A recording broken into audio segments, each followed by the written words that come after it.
Chicken দো পেঁয়াজা বানানোর জন্য আমি এখানে চিকেন নিয়ে নিয়েছি। এবার এটাতে নুন, হলুদ, লঙ্কা গুঁড়ো এবং একটু সাদা তেল দিয়ে ম্যারিনেট করে কিছুক্ষণ রেখে দেবো।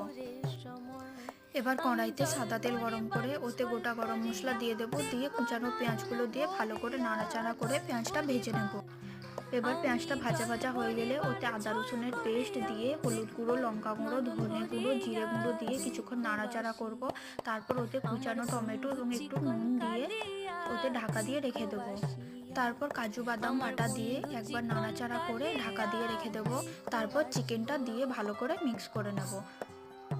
এখানে আমি খানিকটা টক দই নিয়ে নিয়েছি, ওটাকে ভালো করে ফেটিয়ে মাংসের ওপরে দিয়ে দেব, দিয়ে ঢাকা দিয়ে রেখে অন্য একটা পাত্রে ঘি গরম করে গোটা জিরে দিয়ে খানিকটা পেঁয়াজ, টমেটো ও কাঁচা লঙ্কা দিয়ে একটু শ্যালো ফ্রাই করে মাংসের ওপরে দিয়ে দেবো। নাড়াচাড়া করে ঢাকা দিয়ে কিছুক্ষণ রান্না হতে দেব। দেখুন আমাদের চিকেনটা একদম রেডি হয়ে গেছে, কত সুন্দর তেল বেরিয়ে